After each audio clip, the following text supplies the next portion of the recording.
Hi everyone, welcome to another episode of Real Faith in the Real World, a ministry of Normal First United Methodist Church in Normal, Illinois.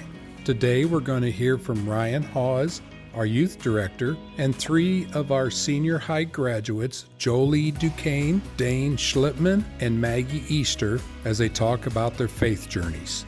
Let's listen to hear what they have to say today. This morning we'll be hearing from three of our amazing recent high school graduates.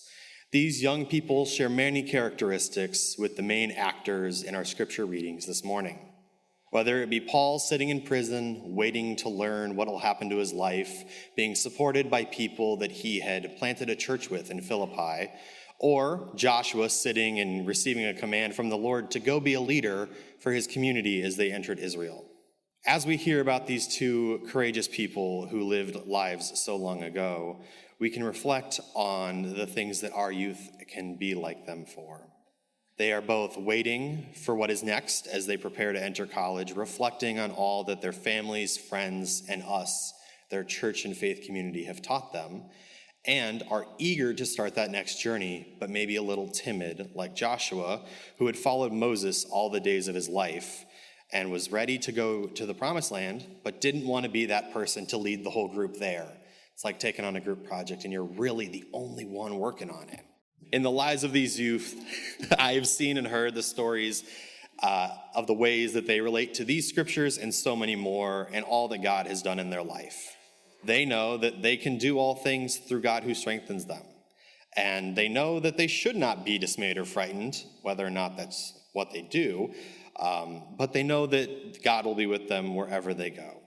Now, as we listen to them, we know that they have lived different lives, but that we have supported them through all that they have undergone. Now, let's begin to listen to them. Good morning, all, and thank you for offering us the time to share what we have instilled in our hearts because of our church family, along with what we hope to carry with us as we move on to our next chapters. If you do not know my name, I am Jolie Duquesne, and I've had the privilege of joining this church only a few years ago. While I was not always surrounded by this amazing group of people, Christ has always been a pillar in how I view the world and who I am as a person. I was immersed in the faith early in my life through my attendance at Calvary Christian Academy, starting in kindergarten. There I attended chapel throughout the week, had Bible class, and sang songs filled with scripture. While my perspective of Jesus and my relationship with him were only just beginning, I soon recognized the important role that he would soon have in my life. Supported by teachers, friends, and my family, I began to understand what it meant for Christ to be a part of who I am. One day, in second grade, we learned about what salvation was. I was overcome with gratitude that such an important guy like God would sacrifice his only son for every single person, including my 7-year-old self. That night, as I got ready for bed, the words of my teacher were replaying in my mind. She told us how we can receive salvation from anywhere, at any time, as long as we truly believe in what Jesus did for us. I decided that I was going to be changed forever that night and accepted Christ into my heart. In school, I continued learning about how not only Christianity can shape my life, but how I can share God's light with others. Years passed until I graduated 8th grade and decided to attend U-High for high school. While I was extremely excited to be a pioneer, some worries filled my mind. I knew that I wasn't going to have weekly chapels to fill my spirits. There weren't going to be Bible classes to make sure that I'm growing in my knowledge of Scripture, and God themes in education weren't going to be made clear to me by teachers anymore. All of this meant that I was going to have to take charge of my faith and learn how to actively connect Christ to my life on my own. One way I continued my connection with Christ was through my Aunt Stacy, who is now a recently retired Methodist pastor. From 2 hours away, she would live stream her church's services every Sunday for her community to enjoy. Every time I watched her sermons, she brought a smile to my face. Her jokes, relatable stories, and smile brought me back to the live stream every week. But as I watched her church's members connect and support each other, I began to miss the sense of community during services that I felt when I was at Calvary. I brought this feeling up with my parents and suggested the idea of finding a church to join in town. While my parents have both been raised in Christian homes and accepted Christ into their hearts, we as a family never really consistently attended church. My suggestion to find a community here in town prompted my mom to have us attend Normal First, where she already had met many welcoming people from her work with ISU. Even though it took us a second to getting used to getting up and ready for church every Sunday morning, it has now become a very important part of each of our weeks. My family and I have felt an overwhelming sense of kindness and community here at Normal First, which I am so grateful to be a part of now. It has led to new experiences for me in the church involvement through being a liturgist, a greeter, and a youth member, which have made me feel connected to the church in a way that I have never felt before I have joined Normal First.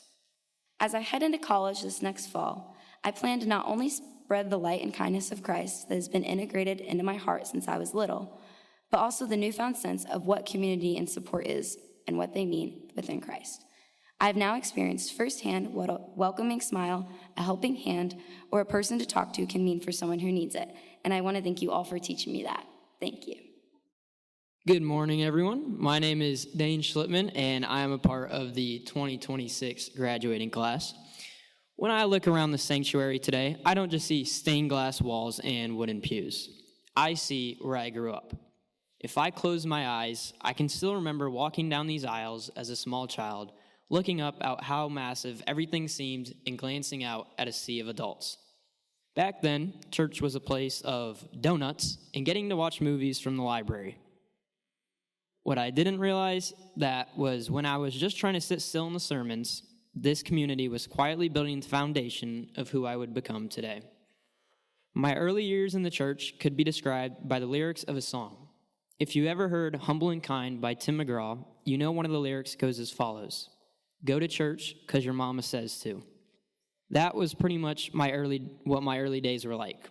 Waking up in the morning, followed by a "Mom, do we have to go?" followed by a sitting in church for the next hour. What I didn't realize was the impact that this church would have on my life and the memories that I would make from it. From partaking in the children's moments with Miss Plank and Miss Jill, to getting my first Bible, to feeling like I was at a rock concert each summer at Vacation Bible School, and my favorite memory of all, walking down the aisles on Palm Sunday and hitting my brother with the palm leaves. Moments like these are what kept me engaged in the church and started as the foundation of my faith journey. Moving on to my teenage years, my relationship with the church changed. It was no longer just my parents' church, but it was also my church. I began to participate in more activities at this church. I started going to youth groups every Sunday and dove deeper into my faith with Sunday school. Youth group brought a lot of great memories and friendships that have left a profound impact on me. This past October, I somehow convinced Ryan and other youth to embark on a 2-hour bus ride to go to a haunted corn maze. Even during COVID, I remember logging into Zoom on Sunday nights and playing different phone games as our makeshift youth group. What had the most impact on me was having the opportunity to go on several different mission trips throughout the years. I've gotten to work on various different tasks and projects and got to meet several different youth and adults from churches from all over the country who I was able to bond with.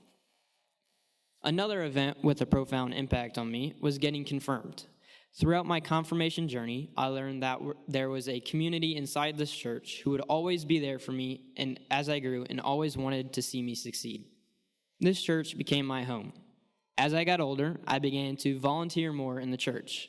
I would help out as the games leader for VBS, work bag check in the attic sales, and score a couple of sweet deals, and lead wherever I was needed.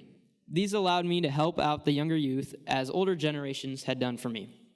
Looking back, all these experiences shaped who I am today. My parents dragging me along to church was the foundation of my faith journey and started me off in the right direction. Going to Sunday school taught me what is right and wrong and how to live like a Christian. As I got older, I began to embark on my own faith journey to become the best person that I could be. As I close this out, I just want to share one bit of advice to any youth who are sitting in these pews.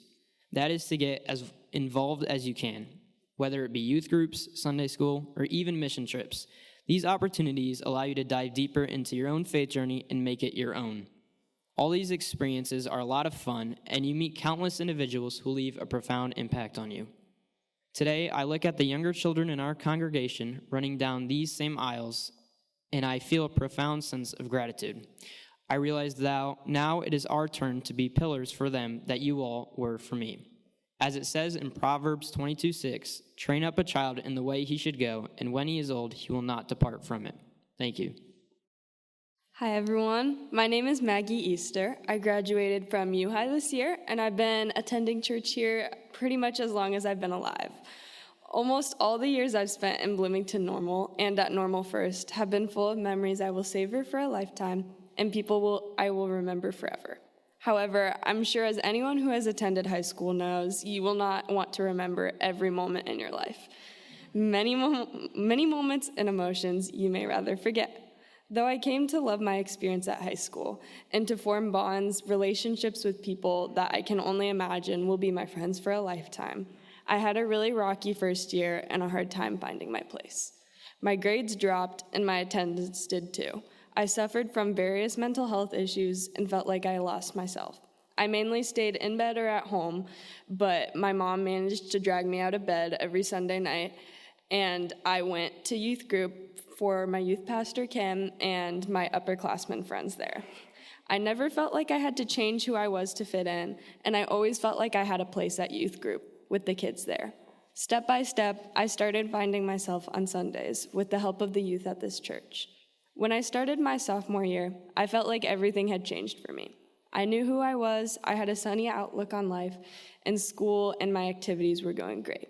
This spirit maintained the whole way until the spring of my junior year. I noticed I was meeting new people, I was growing and developing, and with growth usually comes growing pains. I felt like I had, without noticing, outgrew who I thought I was, leading me to feel stuck in friendships and relationships. I didn't want to hurt others, so I tried to keep making myself fit, and this led me back to a slump, back to staying in my house during all my free time, pulling back from others. Some days, though, I gathered the motivation in me to leave my house on Sundays and come see my friends at church and youth group who I'd gotten close with on our mission trip. With time, I found myself leaving places I had outgrown. Then things got better. I showed up more, and when I came, I felt cared for. Many of you in the congregation would come say hi to me, catch up with me. What I noticed most, however, was how I never felt shame for my struggles. Nobody here ever pointedly asked me why I was gone so long, why I hadn't shown up to church for weeks. As a busy teenager who struggled immensely with mental health, this made all the difference. Instead of pointing out my absence and being made to feel guilty for it, this church and its members supported me through hard times and struggles. The people here made me feel like it was okay if I needed to step away from myself. It was important to care for myself. I was reminded that I'd always be welcomed back with open arms and friendly smiles here. And that's something I will always carry with me. It doesn't matter what I've done, what I have or haven't accomplished, where I've been, but it does matter that I am a member of a community like this. I've learned to act like the people here, which is an amazing blessing. God shines so brightly within this church through the love and support each and every person extends, not only to one another, but to others outside of it as well. I know there's a lot ahead of me, standing on the cliff of adulthood, new places, new experiences, and people. I'm sure many of you remember this feeling all too well. But my experiences in this church through my small 17 years have shown me to be kind to others, to support them through difficulties, because it makes more of a difference than you could imagine. But also, I've learned that no matter what happens or how much time passes, I will always be welcomed and loved here. Thanks for joining us for this episode of Real Faith in the Real World. We hope that this message helps you grow in your understanding and sparks new insight on your journey of faith. If you found this episode helpful, don't forget to subscribe and share. And as always, if you have questions and want to dive deeper into today's topic, please feel free to reach out to us by going to normalfumc.org. Click About Normal First, and click Contact to leave us a message. We would love to hear from you. And until next time, keep seeking, keep questioning, and keep growing.